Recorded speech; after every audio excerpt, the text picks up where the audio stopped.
লাইসা ফি জাহান্নামা মাথওয়াল লিল কাফিরিন। আল্লাহ রাব্বুল আলামিন বলেন যে আল্লাহ সম্পর্কে মিথ্যা রচনা করে, যে ব্যক্তি এক নাম্বার হলো যে ব্যক্তি আল্লাহ সম্পর্কে মিথ্যা রচনা করে অথবা তার কাছে সত্য আসার পরে তাকে অস্বীকার করে, আল্লাহর পক্ষ থেকে যে কথাটা সত্য, যে বিধানটা সত্য, এই বিধানটা যখন আপনার আমার কাছে চলে আসে, ওই বিধানের উপর, ওই আইনের উপর, ওই হুকুমের উপর আমল না করা মানে হলো আল্লাহর এই বিধানটাকে অস্বীকৃতি করা। তাহলে আল্লাহর বিধানকে যদি অস্বীকৃতি করি তাহলে আমরা মিথ্যা পরিপূর্ণ হলাম কিনা? তার মানে আমাদের ভাষা আমরা বুঝাইতে চাই আল্লাহ মনে হয় আমাদের উপর মিথ্যা কোনো ওয়াদা দিয়েছে, এমনটা নয়। ওই ইবাদত না করার মানে হলো আল্লাহকে আমরা বুঝাতে চাচ্ছি আল্লাহ এমনি এমনি শুধু মিথ্যা মিথ্যা হুকুম আহকাম, তোমার বিধানগুলো আমাদেরকে কষ্ট দেওয়ার জন্য মিথ্যা মিথ্যা হুকুমগুলো দিও না, এটাই বুঝাইতে চাচ্ছি আমল না করার কারণে।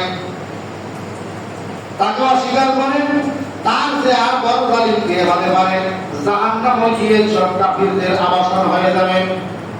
এই কাজগুলো যে ব্যক্তি করবে, মিথ্যা প্রতিপন্ন করবে, মিথ্যা কথা বলবে, মিথ্যা সম্পর্কে আল্লাহ সম্পর্কে মিথ্যা রচনা করবে, আমার তার কাছে সত্য আসার পরে আল্লাহর পক্ষ থেকে দিবে সত্য, এই সত্যটা আসার পরে এই সত্যটা যে ব্যক্তি মেনে নেবে না, কিয়ামতের ময়দানে মহাশরে আল্লাহ রাব্বুল আলামিনের কাছে তখন দাঁড়ানো হবে যে ব্যক্তি দুনিয়াতে আল্লাহর নামে মিথ্যা রচনা করলো, আল্লাহর বিধানগুলো মানলো না, ওই ব্যক্তির জন্য কোনো হিসাব নাই, নিকাশ নাই, ওই ব্যক্তি সরাসরি জাহান্নামের মধ্যে চলে যাবে। ধরে বলি নাউযুবিল্লাহ।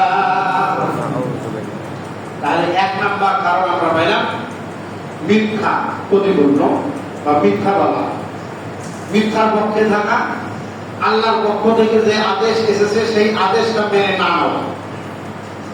দুই নাম্বার হলো অহংকার বশত অস্বীকার করার ভুলি। মানুষের যখন ধন সম্পদ হয়ে যায় তখন কিন্তু মনের মধ্যে একটা অহংকার চলে আসে যে মুই কি হনুরে।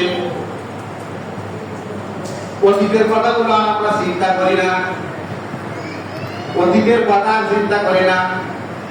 অল্প একটু যদি আল্লাহর পক্ষ থেকে রহমত বর্ষণ হয়ে যায়, আল্লাহর পক্ষ থেকে যদি সুন্দরভাবে জীবন পরিচালনা করার সুযোগ দিয়ে দেয়, তাহলে যেই আল্লাহ কষ্ট থেকে উদ্ধার করে সুখ শান্তির মধ্যে রাখলেন, সুখ শান্তিতে থাকার পরে কিন্তু সেই আল্লাহকে আমরা ভুলে যাই।